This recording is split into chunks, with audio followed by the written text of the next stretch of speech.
Beneath the dust of forgotten boxes, in a room where silence weighed heavier than air, a single envelope lay waiting.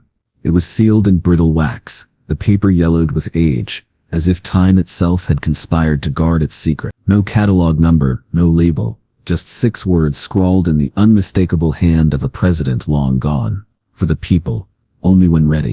If you're imagining a harmless draft, some quaint presidential musings, think again. Inside this envelope were words that could have split a nation, not by musket or cannon, but by truth. Words that had slept for more than a century, waiting for the right or wrong pair of hands to break their silence.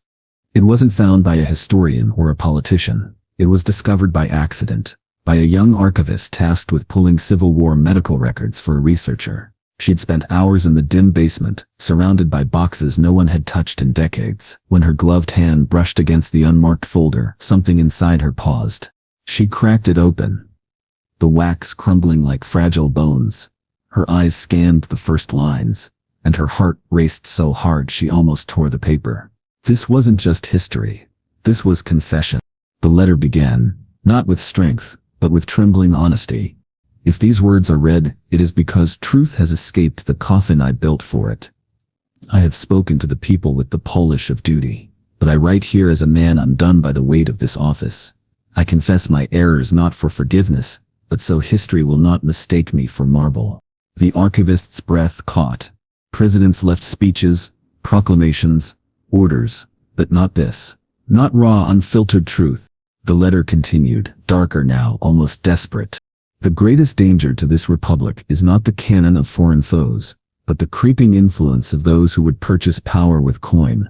Already, whispers of policy are steered by invisible purses.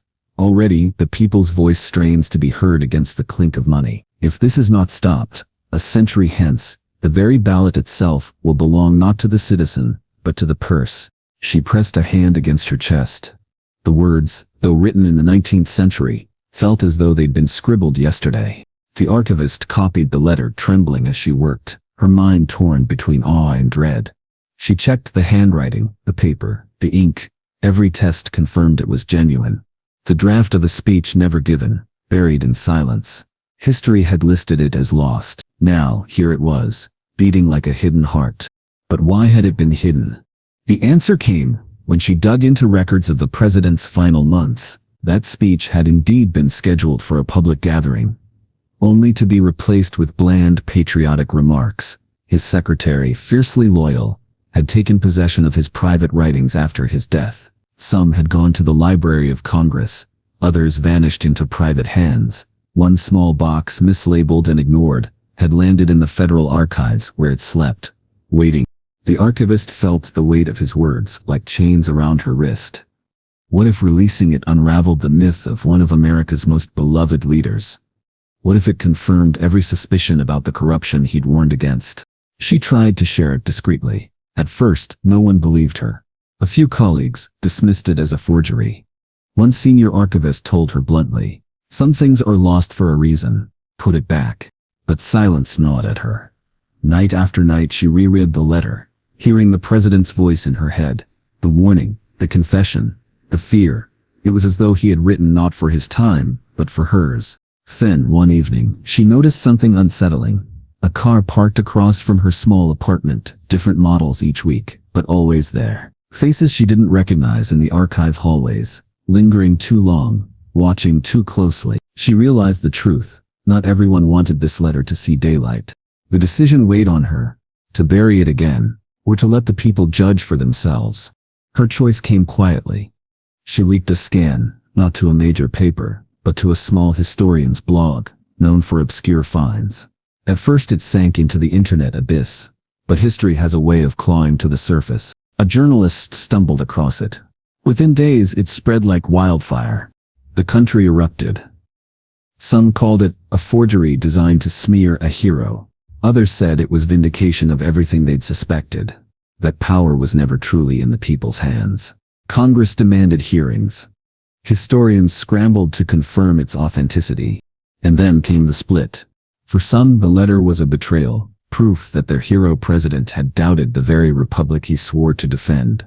For others, it was proof of his humanity, proof that even the greatest leaders saw the rot beneath the marble. Television panels shouted. Protesters carried signs quoting his words, "The ballot will belong to the purse." Editorials debated whether releasing the letter had done more harm than good. The archivist, watching in silence, felt both relief and dread. She had followed his instructions. She had given the letter to the people. But were they ready? That was the question the nation wrestled with. Some argued it was too late. The prophecy had come true. Money had already captured the heart of politics. Others believed the letter could spark a reckoning, a return to the ideals the president had feared were slipping away. In the end, the truth did not rewrite history. It revealed it. The marble monuments remained. The textbooks did not crumble. But beneath the polished speeches now echoed a new voice, the raw, unflinching words of a man who, even in death, still tried to warn his people. And in the quiet of her apartment, the archivist whispered to herself what millions of Americans now wondered. If this letter was buried for a century, what else still waits in silence, sealed in envelopes, waiting for when we are ready? The president's forgotten words may not have changed America in his time, but now, uncovered in the flicker of a screen, they forced America to confront itself, and perhaps that was the change he had intended all along. And maybe, just maybe, we were never ready.